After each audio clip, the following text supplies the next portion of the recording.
Començaré amb una part una mica més teòrica, més grandiloqüent, intentant respondre una pregunta molt complexa i molt llarga, de la qual només podré dedicar molt pocs minuts. Què està passant actualment en el món del màrqueting? No del màrqueting, no. Abans hi ha hagut unes xerrades maquíssimes de la Gemma, de l'Andreu, del Dani, sobre com aquesta ona meravellosa en la qual tots estem fent surf està canviant no només el màrqueting, no només la comunicació, sinó també està canviant els models de negoci. Algunes marques, per desgràcia, encara veuen, alguns sectors industrials o empresarials veuen encara la ona digital, aquesta ona que estem tots surfejant, com una amenaça. No, en absolut. És una gran oportunitat. Som uns privilegiats per haver tingut la sort com a usuaris i com a professionals d'haver viscut aquesta època. Sempre parlo que a la història de la humanitat hi ha hagut tres grans zones, el Neolític, fa milers d'anys, Revolució Industrial, al segle XIX, i hem tingut la sort que només en 100 anys s'ha produït la tercera i de viure-la. Per tant, visquem-la, posem-nos el traje de neoprè, agafem la taula de surf i disfrutem perquè val la pena. La 14a va començar amb una xerrada també preciosa, amb el Saúl, amb el Ganyet, amb el Genís, parlant de l'internet de les persones. Precisament avui parlaré d'un màrqueting que és de persones. No és tant de mitjans, de plataformes, que també, evidentment, no dic que no, però sobretot són persones, com ha hagut usuaris avançats que s'han avançat a les marques, que en saben molt més que les marques i que saben comunicar i connectar amb el target d'una manera molt més natural.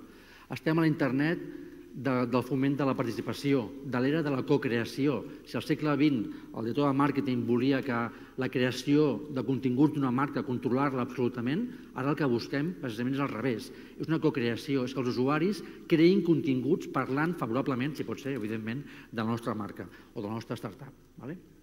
Dintre de l'estratègia global de màrqueting, que hi ha les tres grans potes, l'estratègia dels continguts, on les xarxes socials pròpies de la marca, la plataforma mobile, la plataforma web, el canal d'email són vitals.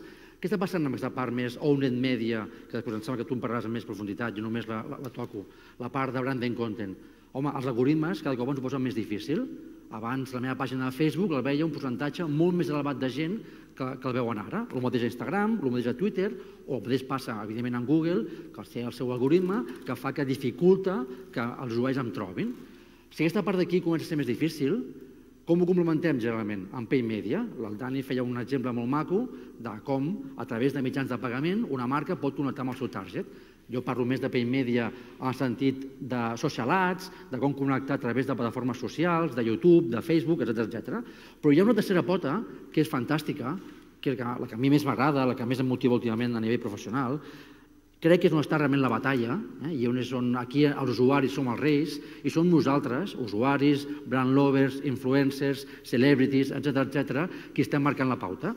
El earned media, és a dir, no és el meu canal, no és un canal de pagament, un canal mitjà, és els canals aliens. Aquí està la batalla de la reputació, aquí està la batalla que estiguis realment conegut, que hi hagi engagement, que hi hagi interacció, que es parli de tu, que hi hagi mencions i que hi hagi cocreació.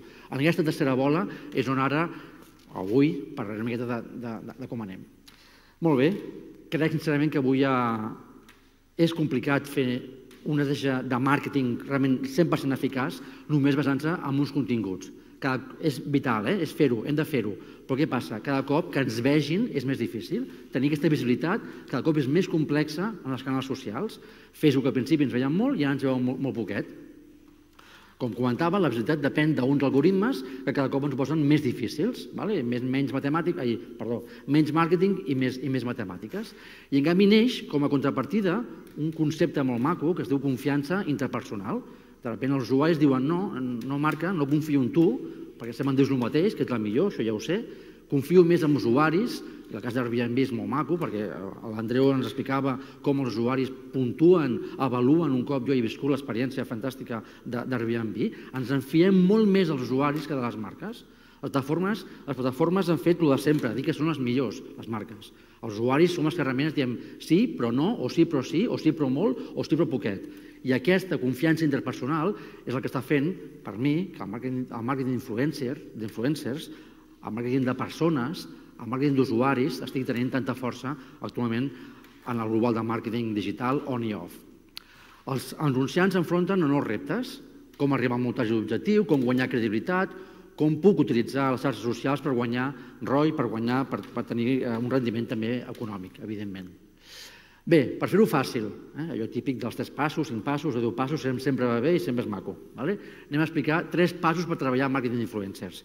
Hi ha més, és molt complexa, perquè treballar amb persones és el més fascinant i el més complicat del món. A sobre, treballar amb personetes o amb persones que s'ho creuen bastant, us ho asseguro que és molt complicat. I gent que molt jove, que en molt poc temps ha passat de ser conegut al barri i al col·le a ser conegut a nivell global o a nivell mundial o a nivell nacional, encara ho fa més complicat. Però bé, primer punt que hem de fer en el màrqueting sagrat, el màrqueting d'influencers, qualsevol màrqueting, pensar amb el target, amb l'usuari, amb aquest, el que diem ara, buyer persona, aquest usuari que ens compra, que ens consumeix, que utilitza Wallapop, que utilitza Airbnb, etc. Com és?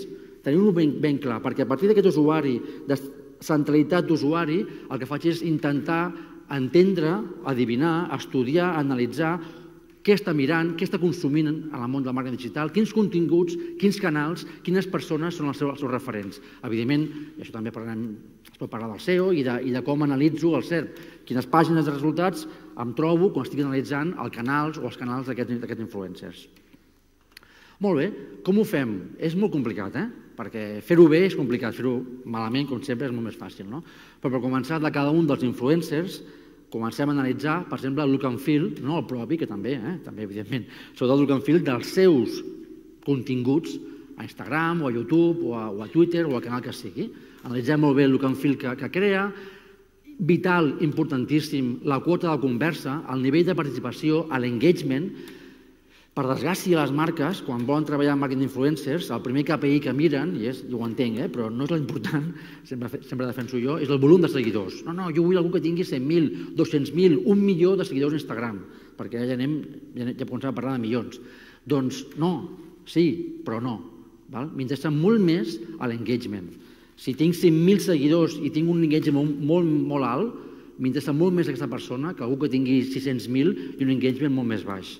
Per tant, busco persones que siguin creïbles, que hagin creat comunitat i que tinguin un engagement real en la seva comunitat.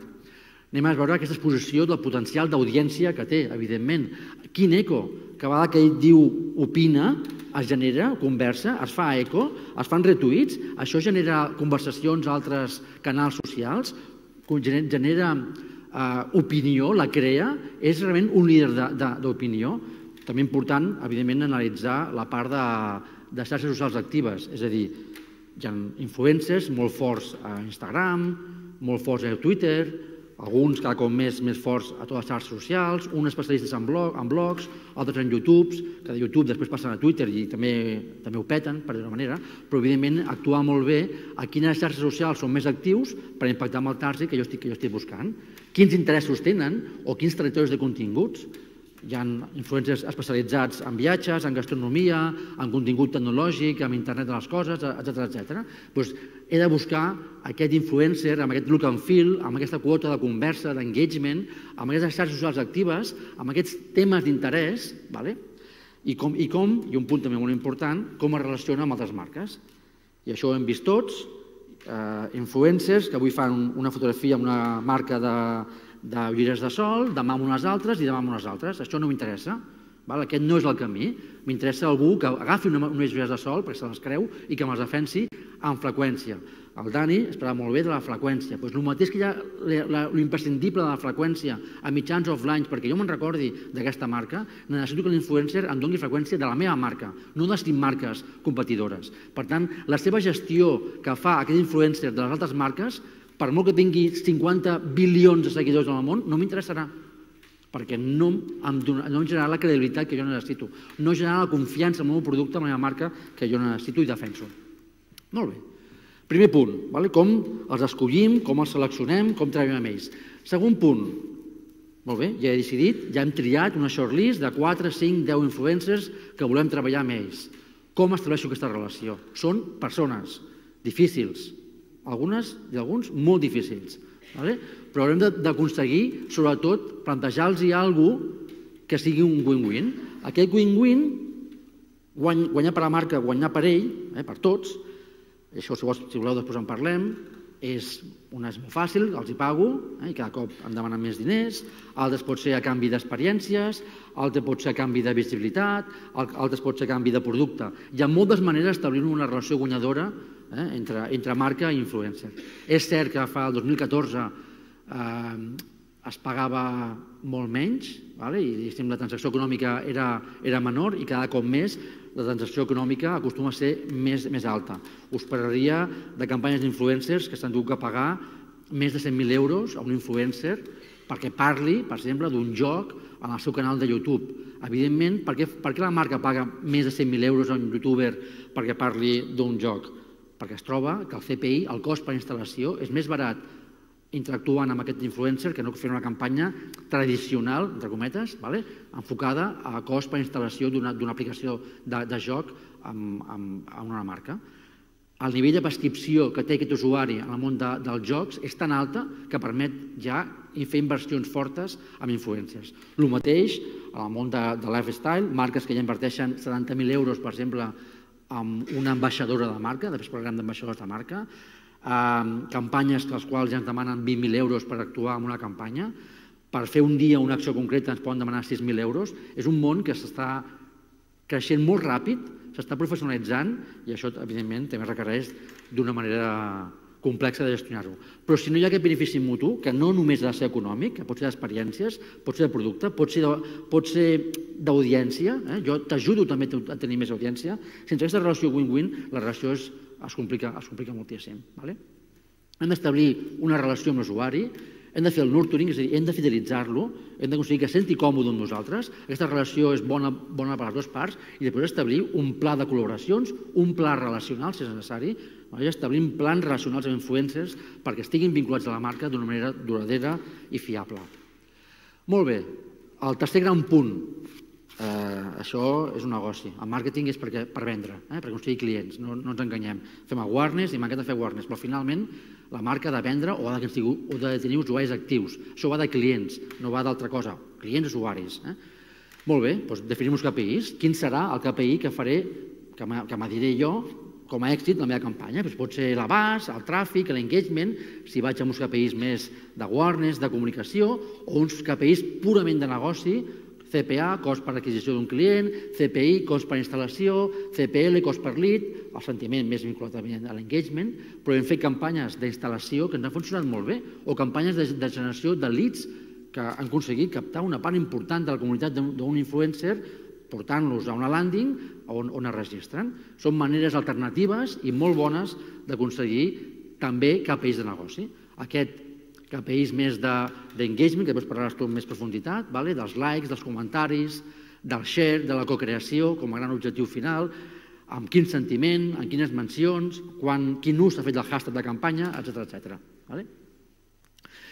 Després, el para-performance, de tràfic, CPL, CPA, etc. Puc fer campanyes enfocades a obtenir fans, a obtenir instal·lacions, etc. Molt bé. Tipologia d'influencers. Això que vaig bastant ràpid. Tipologia d'influencers.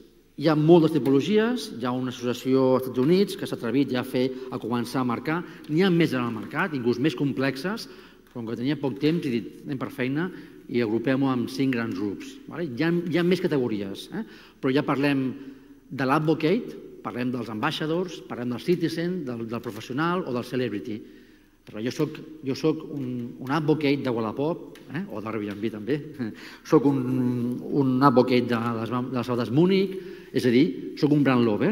Al final el que busquem les marques, l'objectiu final, a part d'aconseguir clients, a nivell d'awareness, és d'aconseguir amb aquest màrqueting de les persones advocates, prescriptors. És la lluita per la prescripció, per la reputació. Si jo parlo bé de Wallapop o parlo bé d'Airbnb, seré un advocate, seré un brand lover d'aquesta marca. Per aconseguir aquest brand lover, una bona estratègia és treballar amb ambaixadors. Un ambaixador ja és algú que jo he seleccionat, amb el qual tinc aquesta relació econòmica, d'experiències, de tracte preferencial, d'invitar-lo a events, etc. I aquest ambaixador, part de l'èxit, està en la freqüència. Gran part de l'èxit està en la freqüència. A mi no em serveix per res un impacte a una foto d'Instagram amb agadet la meva marca. Em serveix una. Però quan en faig 6, és quan aconsegueixo realment impactar de manera correcta amb la seva comunitat. Per això crec molt amb el concepte d'ambaixadors, no tant influencers de one-shots, sinó ambaixadors constants, relació constanta, casants amb la marca, no tenir una relació puntual, per dir-ho així. Citizen som tots nosaltres, qualsevol usuari que té una xarxa social, un usuari de xarxa social que participa en una conversa, que cita una marca, que cita un producte, que està enmig comentant, valorant, que està valorant com ha funcionat a mi a l'Airbnb. Això és un ciutadà creant opinió, generant reputació a favor o en contra d'una marca. El segment professional són els periodistes, un científic, que evidentment són gent amb una gran reputació en un sector professional determinat, que a més tenen la seva presència a les xarxes socials, però que la seva reputació o la seva influència ve més per la seva capacitat de prescriure al món científic, al món acadèmic, etc. I després estan els famosets, els famosos, els Piqués, les Shakires, etc. Els celebrities, amb els quals hi ha moltes marques que també aposten molt per treballar en celebrities, i jo després us posaré un parell de casos que intento matisar-ho. Crec molt més amb els ambaixadors, crec molt més amb els ciutadans, crec molt més amb els brand lovers que no pas amb els celebrities. Bé, ara m'adono compte que ja havia pensat. Això ara explicava cada un dels passos. Els advocates són aquests evangelistes, aquests brand lovers. Vull generar brand lovers, vull tenir una comunitat de brand lovers, vull que la meva marca, a xarxes socials, quan algú em critiqui i em pregunti, abans d'intervenir jo marca, ja intervingui un usuari defensant-me. Això em va passar un cop a Múnich, portàvem les xarxes socials de Múnich, i algú va preguntar on podia comprar unes Múnich a Alacant, i abans que responguéssim hi havia usuaris que li estaven dient a aquest altre usuari on comprar aquestes sabates a Alacant. És un exemple. Però això són advocates, això són brand lovers, això és l'èxit, a nivell de prescripció estic parlant. Ambaixadors, aquesta relació constant, que després entraré amb més calma a explicar-vos per què defenso sempre el concepte d'ambaixador per sobre d'influencer o de one-shot. Els ciutadans som nosaltres, com ja he comentat, els professionals o els líders d'opinió, cada cop també més valorats. Una persona és un líder d'opinió en l'economia col·laborativa. Aquesta persona, més enllà del volum que tingui, m'interessa la seva capacitat de prescripció real, perquè té credibilitat, té confiança. Si aquesta persona m'opina favorablement de la meva marca, tindré un retorn amb reputació. I reputació és ROI, que ningú s'enganyi. RO, reputació online, és igual a ROI. És una línia a l'Excel. Si tens una bona reputació, l'Excel serà verd, i si no, vermell. Per tant, hem de treballar molt bé tota la part de reputació. Les celebrities, com he comentat, més que celebrities, tinguem-ho clar, són celebrities, és a dir, celebrities, que són persones amb un gran ressò, audiència transversal en diferents mitjans, però que evidentment tinguin un pes important a xarxes socials. A mi un actor molt conegut però que no té una presència molt fluixa a xarxes socials, per mi ja no m'interessa. Hem de buscar celebrities. Molt bé, exemples. Guy Kawasaki és un líder d'opinió, un senyor que quan parla sobre màrqueting jo me'l crec, me'l llegeixo, l'estudio, n'hi ha molts més. A la Catosfera hi havia el Genís o el Ganyet, són líders d'opinions. Jo els llegeixo, els escolto, els estudio perquè aprenc cada cop que em diuen alguna cosa. Un cas absolutament diferent, no té res a veure, la Dulceida. M'imagino que tots la coneixeu i si no us ho explico. 1.300.000 seguidors a Instagram, una noia de Badalona, desenes de milers de likes a cada una de les fotos que té. Si avui anuncia que ve a la Catosfera, en comptes del pobre castellà que soc jo, ve ella, us asseguro que això estaria a rebentar. Hi hauria policia a l'entrada perquè hi hauria tot de nens i nenes que volien entrar a escoltar-la a ella. El nivell d'engagement que tenen aquests animals, de l'engagement, és brutal. Les marques ara estan boges per treballar amb perfils semblants a la Dulceida, per connectar amb un target, és veritat, més jove, que se'ns escapa de televisió, que potser la ràdio no és segur si la sent, però que t'asseguro que estan pendents de cada cosa, cada comentari, cada post que fa, perfils semblants a ella. Una noia de Badalona pot tenir 1.300.000 seguidors a Instagram, sí, i pot omplir una plaça de 2.000 persones venent, com fa molt poques vegades, venent roba. És a dir, ella aconsegueix tenir un nivell d'interacció amb l'usuari increïble. Fenomen fan, pràcticament. O el famós Rubius, que tots el coneixeu, anava a dir una paraula però no la diré, un curiós, com fa el contingut, com s'expressa, com parla, però bé, ho peta a YouTube amb milions de reproduccions, milions. Hi ha canals de televisió que no tenen el nivell d'audiència que té aquest canals, no dic programes, no, canals de televisió que no tenen l'audiència que té ell, que després se'n va a Twitter i, com sabeu, fa un tuit sense contingut i es converteix el tuit en més retuits de la història de Twitter o dels més retuits. Perdó, no li agradava el Rubius. Molt bé, seguim. Com ho fem, això? Com treballem aquest màrqueting d'influencers? Ja ho he comentat, sempre m'avanço, és una cosa meva tradicional a mi, m'avanço sempre les pantalles. Hi ha alguns que són de pagament i els que realment aconseguim. Pago, interactuo amb uns influencers per aconseguir la piràmide dels fans, dels superfans i dels seguidors. Aquests de pago, que pot ser de pagament o pot ser d'experiències o producte, són els periodistes famosos, els influents professionals, els influents de poder intermig. Hi ha una tendència molt interessant que és, molt bé, jo em recolzo amb un gran influencer que té 1 milió de seguidors a Instagram i un nivell d'engagement brutal, però a més recolzo la meva campanya amb uns influencers de nivell més mig per encara tenir més reach i més capacitat de credibilitat. Per tenir aquesta freqüència que al final entenen que la marca que defenso, que parlo, és aquesta. Molt bé. Parlem d'influencers, parlem de celebrities, parlem dels ambaixadors i dels brand lovers. Ja per acabar, com per mi la manera més interessant d'implementar una campanya d'influencers. És una estratègia fantàstica de l'on, off, on. On, off, on. Això avui és una experiència on, off, on, la que t'osfera. A mi m'han convocat per internet, també em van enviar un mail, em van enviar una sèrie d'informació digital, us heu enterat que hi ha la catosfera, sobretot per digital, per viure una experiència offline, això és offline, ens toquem tots, hi ha pedres, passes fantàstiques, l'experiència offline. Què busquem, entre les coses? La repercussió online. Avui, llàstima que no hi ha wifi, però si hi hagués wifi, tots estaríem fent tuits i faríem comentant. Aquesta experiència on, off, on és la que intentem les marques establir amb els influencers. Els convoquem a un event, els convoquem a un esdeveniment com a Catosfera, o una experiència de producte, o els enviem producte a casa, que provin el xampú de no sé què, o el que sigui falta.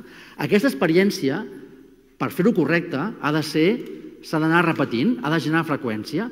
Cada cop que jo convidaré a influencers a provar producte o a provar una experiència física real amb la marca, un viatge o el que sigui, detectaré quins són els més afins, quins són els que realment connecten amb els valors de la marca, els més fidels, els que treballen millor els continguts relacionats amb el que jo vull com a marca. I aquest influencer el convertiré en ambaixador o ambaixadora.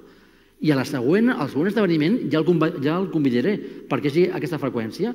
I al segon esdeveniment torno a detectar un influencer al qual converteixo en ambaixador i així anem aconseguint aquesta freqüència d'interaccions, de prescripcions i de continguts. D'aquesta manera és com creiem, des d'un treball, des de la Big Republic i Agency, que aquesta estratègia on, off, on és la guanyadora a la màrqueting d'influencers. Pot ser un esdeveniment, pot ser una prova de producte, pot ser una experiència, etc. Això és un màrqueting d'influencers, gent que convidem a esdeveniments perquè comparteixen el contingut, de Jack Daniels, o de cafès, o d'Estrella d'Am, és igual. O, per exemple, això ja és una ambaixadora. Un dia entro a la pàgina web de la Caral Jos i em trobo que no sabia si era la marca o era ella, era el seu Facebook.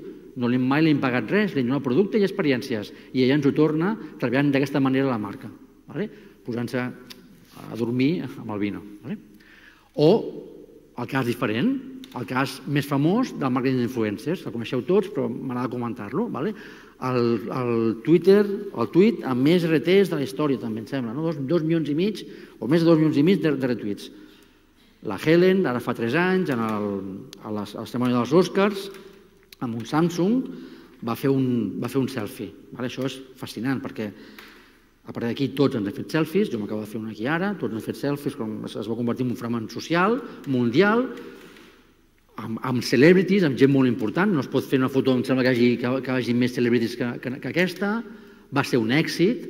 Samsung Galaxy Note 3 no va explotar, va ser per sort, i va ser un èxit. Ara potser s'ho pensaríem més, però bueno, és igual, a part d'això, va batre tots els rècords. És un èxit, jo ho reconec. És una campanya que va tenir, no només ens va ajudar a entendre que el mòbil, a part de trucar o enviar twitters, també servia per fer fotos i autofotos. Com molt sabreu, però m'agrada explicar-ho, quin problema pot haver-hi quan treballem amb influencers? Doncs home, que la Helen, que és una tia intel·ligent, que ja veia que això del Samsung podia portar algun problema, ella utilitzava iPhone, i quan Camila dels Oscars fa un tuit, dic, vinc aquí i m'ho passaré molt bé, doncs ho fa des del seu smartphone, que és un iPhone. Això és un mal ús, això està mal treballat, això no pot ser. Però això passa quan treballes malament una campanya d'influencers, en aquest sentit, que pot passar coses com aquesta, o un cas també molt conegut, com el tenista, el David Ferrer, un dels tuits per mi pitjors escrits de la història, que contento estoy con mi nuevo Galaxy no sé cuánto, configurando para ayudarme en los entrenamientos Samsung Mobile. Està clar que això no ho ha escrit ell, ho ha escrit un mal community manager, però que a més, el tuit ho va fer des de l'iPhone i des del Samsung. Dius, home, noi, que t'hem pagat, segur, aviam si ho fem bé, això. Molt bé, aquestes són les coses que hem d'evitar, que hem de treballar correctament, que hem de tenir aquesta relació, aquest màrqueting de carinyo, perquè al final som persones i que volem tots és carinyo. Hem de ser una brand love, la que té amics, la que té fans, la que ens escriuen, la que ens defensen, la que ens compren, la que ens usen. Hem de potenciar al màxim la nostra capacitat de prescripció, que tant costa ara i tan complicat és aquesta prescripció. Hem de ser una brand advocacy, hem de tornar a ser una brand advocacy, amb un nivell de complexitat ara en el món del màrqueting molt més ràpid. I moltes gràcies.